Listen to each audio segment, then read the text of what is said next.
Ahibati billah, rahimakumullah. Hadirin yang saya hormati, alhamdulillah kita ada berjumpa di tempat ini dalam rangka menuntut ilmu agama. Semoga dengan itu Allah Subhanahu wa taala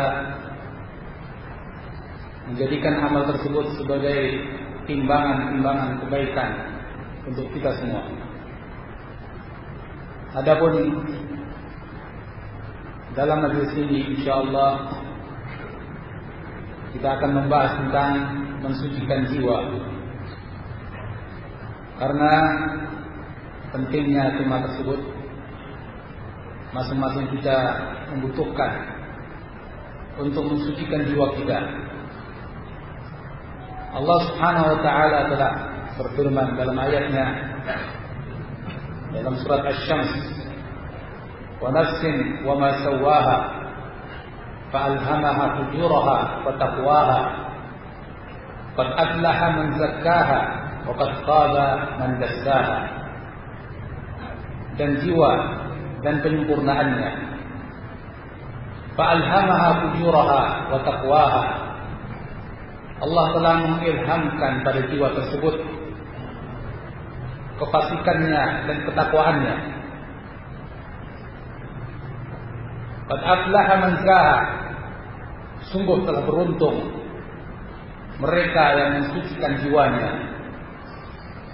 Wa qad khaba man dassaha, dan sungguh telah merugi siapa saja yang mengotorinya.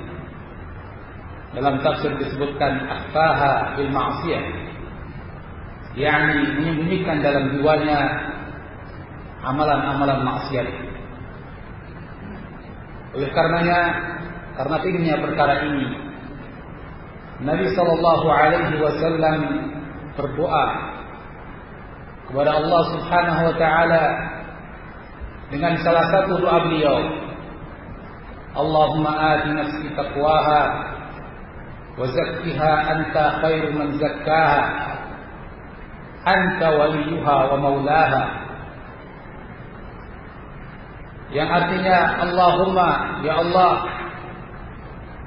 ati nafsi taqwaha, berikanlah kepada jiwaku ketakwaannya, wa zakkiha anta khairu man zakkaha, dan sucikanlah, sesungguhnya engkau sebaik-baik yang mensucikannya.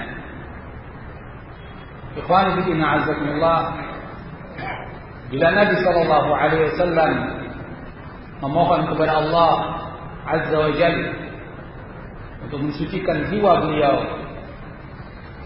dan kita tahu siapa beliau alaihi wassalam, tentunya terlebih-lebih kita yang kita mau tidak mau harus mengakui bahwa diri kita banyak berlumuran dosa-dosa atau bahkan keyakinan-keyakinan yang tidak baik. Di samping Nabi sallallahu alaihi wasallam berdoa kepada Allah azza wa jalla memohon kesucian jiwanya, beliau pun berlindung kepada Allah azza wa jalla dari kejahatan jiwanya. Wa na'udzu billahi min syururi anfusina wa sayyiati a'malina, dan kami berlindung kepada Allah azza wa jalla dari kejahatan-kejahatan jiwa-jiwa kami, wa sayyiati a'malina, dan kejelekan-kejelekan amal-amal kami. Ahibati billah, azzakumullah, kita pun mengingat hadis Nabi sallallahu alaihi wasallam sebagaimana dalam riwayat Bukhari dan Muslim dari hadis An-Nu'man bin Bashir radhiyallahu anhuma, Nabi sallallahu alaihi wasallam bersabda, "Innal halala bayyinun wa innal harama bayyin." Sesungguhnya yang halal itu jelas, wal haram bayyin, dan yang haram pun jelas, wa bainahuma umur syabihat, dan di antara keduanya adalah perkara-perkara yang syubhat, yang tersamarkan. sampai pada sabda beliau, ala wa inna fil jasadi mudghah idza salahat salaha al jasad kullu wa idza fasadat fasada al jasad kullu ala wa hiya al qalb. Ketahuilah, sesungguhnya di dalam jasad kita ada segumpal daging. Idza salahat salaha al jasad kullu. Bila segumpal daging itu baik, maka seluruh jiwanya akan baik, seluruh jasmaninya akan baik. Wa idza fasadat, dan bila hal itu rusak, fasada al-jasad kullu, jasad ini pun semuanya akan rusak. Apa mudghah yang dimaksudkan Rasulullah sallallahu alaihi wasallam? Beliau mengatakan ala wahyal qalb. Ketahuilah bahwa itu adalah kalbu. Ahibati fillah rahimakumullah. Dari sini penting sekali kita mengetahui seluk-beluk kalbu kita. Karena kalbu kita ini merupakan kunci kebaikan bagi yang lain. Diumpamakan oleh Ibnu Qudamah rahimahullah dalam kitabnya Mukhtasar Minhaj Al-Qasidin bahwa kalbu itu merupakan rajanya anggota badan. Seluruh anggota badan ini merupakan tentara-tentaranya, dan semuanya adalah tentara-tentara yang tunduk patuh kepada pimpinannya.